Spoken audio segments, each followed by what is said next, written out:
support. Next, we'll have Carol Bowen with the Associated with Builders and Contractors of Florida.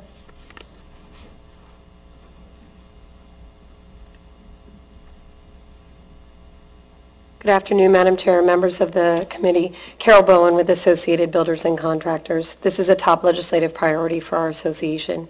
As the largest commercial construction association in Florida, we understand the desire to help companies of all shapes and sizes, from your smallest to your largest. We represent them. But we are in opposition to the notion that the best way to assist companies who need help is to give them a preference based on where their physical office is located. We think there's probably a better way to do it. In fact, we know that most of these local preferences were instituted to help the local guy.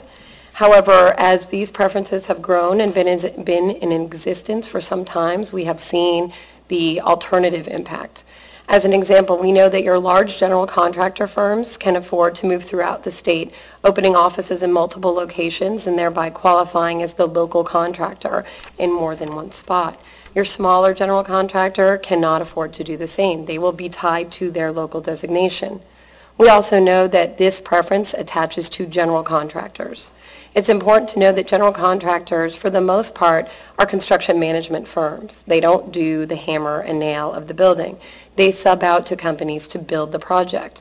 We get called on a weekly basis from companies outside of our region. I come from South Florida, saying, I've just been awarded a bid in your area. Give me a list of your qualified subcontractors. I'd like to pitch them the project. It is cost prohibitive to ship in companies from outside the area to do the work. We also know that if you're a small company in an area that was hurt during the economic downturn, that did not have consistent public development, that you were hurt by this preference. If you were in Miami or Orlando or Tampa, your workload remained consistent. So whether you were small, local, or medium, you had multiple opportunities to bid. If you were from areas of Florida where development came to a screeching halt, you had to look outside your protected region, and at that point you are now at a competitive disadvantage. What we know to be true is that these efforts do decrease competition, and they do drive up cost. Most recently, the city of Miami Beach overturned their local preference because they called us and said, we have the same company bidding the work all the time. How do we fix that? And I said, get rid of your local preference. You have one company in the city of Miami Beach that meets the requirements. They've done that, and they've overturned their preference, and now competition is up again. We want to remain sympathetic to the desire of local governments to do what is best for their constituencies. But as I said previously, we don't think attaching a preference to the geography of a building is what's best.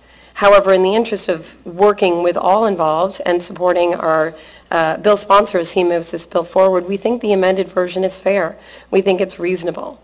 If you are giving the majority of the money from the state, and there are taxpayer dollars from the state that are funding that, we think that state licensed contractors should be able to compete uniformly for that work. When you achieve your license, you achieve it because you are qualified and able to compete for work and able to sustain your business. It does not come with a disclaimer that you can only do work in a specific area. And so with that, we're here if you have any questions, and we ask for your support on the bill. Thank you. Great. Thank you, Mrs. Bowen.